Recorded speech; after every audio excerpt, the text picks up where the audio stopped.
Hey everybody, how's it going? Stoutman coming back at you once again, and today I'm going to be talking to you about some things that I picked up from, well, a bunch of places actually. I got some stuff from Amazon, and I got one thing from Big Lots, and then I got two things from Goodwill. So, just a kind of a random pickup video here.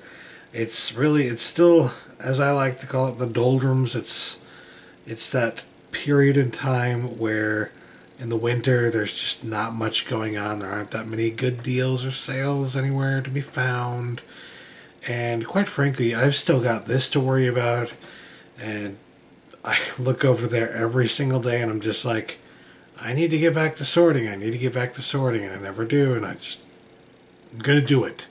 I'm gonna do it. 2018 is the year I do it. So I give myself until Christmas this year. No, I'm not going to wait that long, trust me.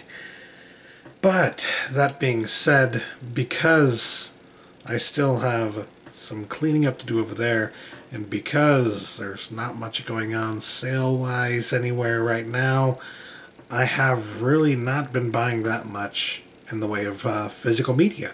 So that's why the stuff that I did buy, I waited until I got a big enough pile of things to do a pickup video here, and it just so happens that I had to get it from a whole bunch of different places in order to amass a pile big enough, you know what I mean?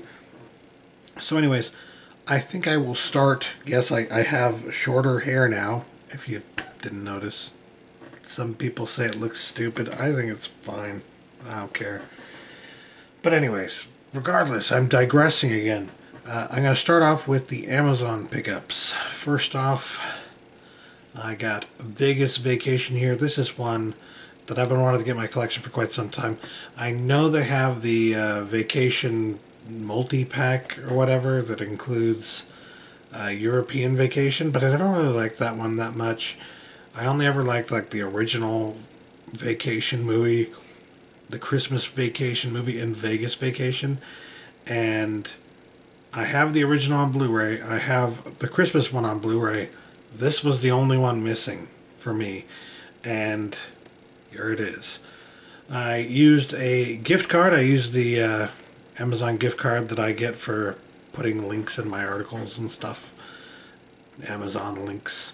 And really, I didn't get that much this month. I got like 18 bucks or something like that, so I decided to use it on this and one other thing, but because the price of it all came to much more than $18, I ended up paying about $5 total for both of the Blu-rays that I got here. So I guess that means you could say I paid about $2.50 for this one. Not a bad price when you really think about it. This is one I have been waiting to get for quite some time because the price just never dropped. And it's like, I like it. I think it's a fun movie to watch, but I don't think it's the best movie ever. I have fond memories of it, but I don't want to pay 10, 15 bucks for it. So it was sitting at like 8, 9 bucks, something like that, and I decided, you know what, I'll use my gift card on that, and ended up coming to about $2.50. Not bad. I am happy with that. But the one I'm really happy about, the pickup I'm really excited to find here, as you may know, I've had some trials and tribulations finding this movie. Every time I try and buy it from a website, I end up getting the wrong version, the wrong movie, the wrong something or other. Well, I finally got it. I just said, screw it, I'm going to use my gift card to make sure that I get the actual right version of this movie, the actual movie that I want, and that's exactly what I did. I got The Host, the actual The Host, the good The Host, the collector's edition of The Host. So there's a bunch of cool special features on it, and yes, this one was like 11 bucks or something like that. It also never drops in price, so that's what I like to use those gift cards for, is like, if there's a bunch of stuff, if there's some things that I can get that never really drop in price, that never go lower than 10, 15 bucks or something like that, that's what I want to use my gift cards on, especially since I don't usually get that much on my gift cards anyways. Maybe 10 to 20 bucks usually, so I can get one or two titles like I did this time. So for $2.50 essentially is out of pocket what I paid for this. $2.50. Finally I got The Host, and this is a fantastic South Korean horror movie. Absolutely loved it. Bong Joon-ho is an amazing director, and I love his work. I believe, I'm going to look it up actually. Yes, I just looked it up, and it's actually apparently Joon-ho Bong. I don't know why it's written on here as Bong Joon-ho. Maybe IMDb has it wrong, and this is actually how you're supposed to say. Whatever the case, because quite frankly, as a stupid American, I don't really understand entirely how the names in South Korea work. However, I'm willing to admit that I'm ignorant about that, so I don't know. It's one or the other. Either way, he is the same director who did Snowpiercer and Netflix's Okja movie, and Okja is fantastic. It's a fantastic movie. And so is Snowpiercer for that matter, and I do have Snowpiercer. Very glad to have that in my collection as well. But I did not yet have The Host, even though I really enjoyed it. I loved watching this when I saw it several years ago on Netflix. And now I have it in my collection. Finally, I actually have the movie, the right movie, not the one that's based on the frickin' Twilight books or whatever. I don't have that. I think I still actually do have a copy of that, but I didn't get that one this time around. Thank goodness I got the right one, the one I actually wanted. And now we're going to get into the stuff that I got at Big Lots and Goodwill. I only got one thing at Big Lots, and that would be Karate Kid 2. This was on sale for $3 at Big Lots, and I said, why the hell not? I have the original Karate Kid already on Blu-ray. I didn't need the double pack. I didn't want to pay for the double pack when I already had the original. So $3 to get the second one, not a bad price.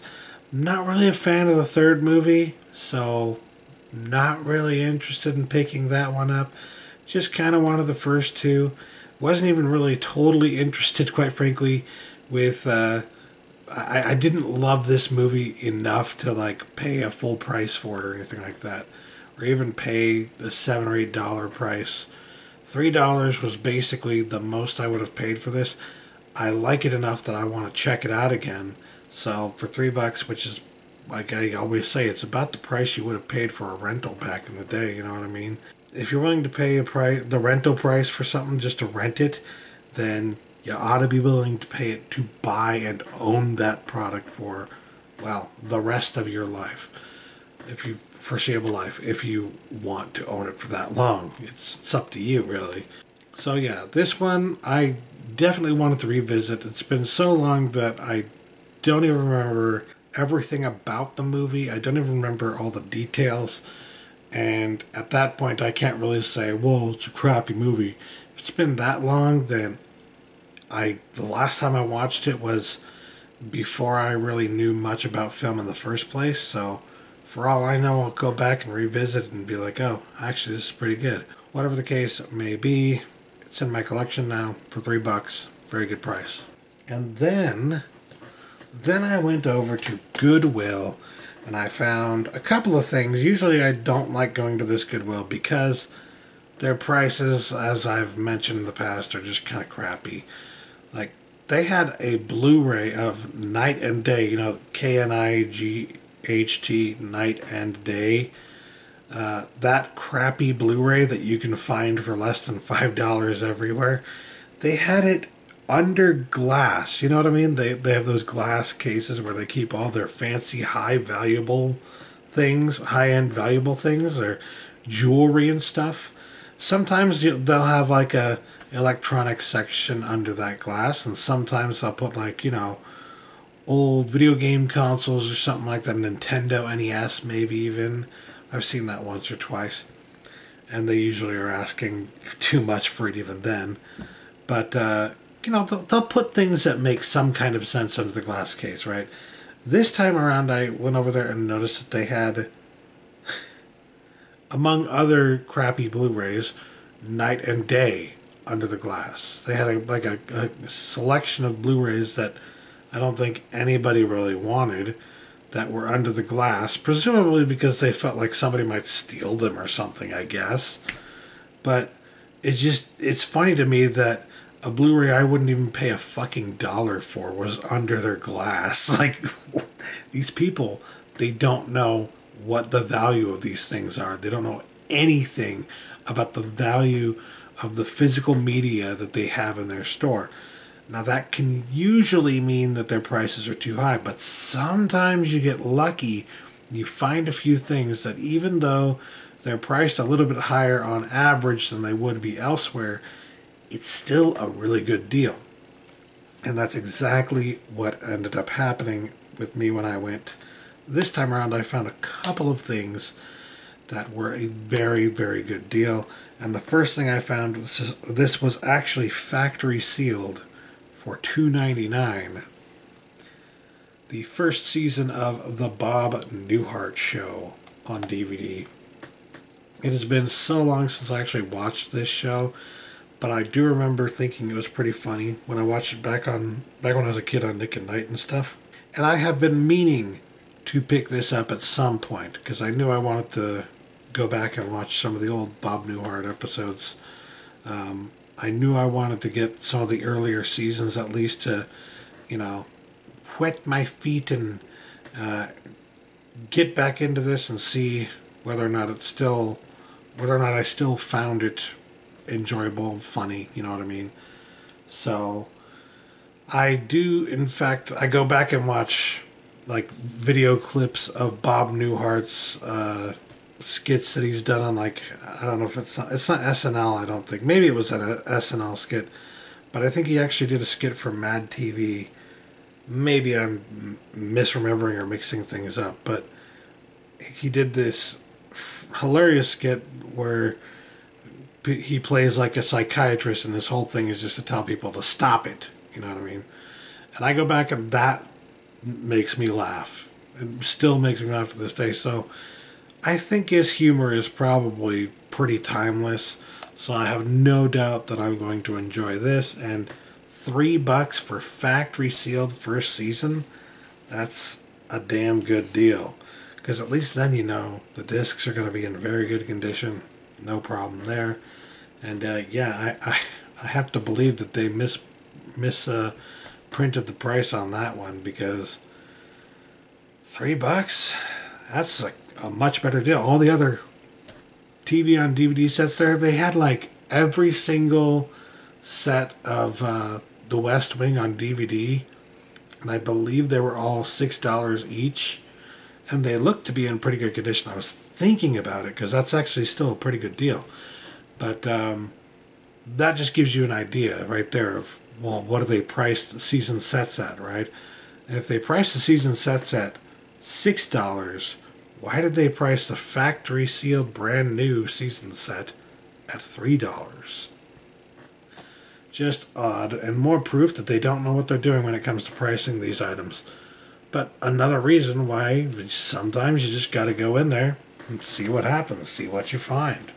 And then last but not least, I think probably the best find at Goodwill in a long time, especially at that Goodwill, and the best pickup of all the ones that I made so far in this particular video, and in the past few weeks, in fact, Skins. This is a Native American film from Chris Iyer. I think that's how you say his name, Chris Iyer. He did Smoke Signals. I swear you should know what Smoke Signals is by now. If you don't, you desperately need to go see Smoke Signals, because it is hilarious. It is brilliant. Even if you don't really care about like the plight of the Native American, like, you will still find that movie brilliant and hilarious and funny. It'll make you think. Personally, I do happen to care about the plight of the Native American, and I do enjoy watching Native American films because this is a voice you do not often get to hear. And they have some pretty poignant things to say about the way that they've been treated, about how they want to be seen as a sovereign nation. All these things that, like, these messages and these themes that you see that you just really don't see in other cinema. And it's fantastic. And they just have an incredible sense of humor that even in these sometimes depressing movies, it shines through in a brilliant way. So, yeah, I actually have never seen this yet. I've not actually seen this movie yet. But I really have been wanting to get it. I've had it on my wish list for quite some time, but I've never been able to find it for a decent price. It's always been like 10, 15 bucks or more. And then apparently, like, this recently went out of print or something like that. If you look it up on Amazon now, it goes for like 30, 40 bucks or more. And that tends to happen with the Native American films. If you don't get them soon, they're just going to go out of print and you're never going to be able to get them. My luck, this was in fairly good condition and it was only $3 at Goodwill. So I was like, I'm buying that. I know for sure I'm buying that. And that was that. That was all I got at Goodwill. 2 DVDs. I got 1 Skins here and a season set of the Bob Newhart Show first season. And at Big Lots, Karate Kid 2. On Amazon, The Host, The Real The Host, and Vegas Vacation. So if you think about it, I paid $5 total for these two. I paid $3 for Karate Kid, and then I paid $3 each for these two. I think I made a steal. I think I made some pretty good deals there. It's not like I'm paying $1 million for this stuff, people. I really am not. And considering that I got that DVD for $3 and it's worth $30, anybody wants to say I'm wasting my money or wasting my time, you just don't know what you're talking about. So anyways, that'll do it for me. Thanks for watching, guys. Catch you later. Peace.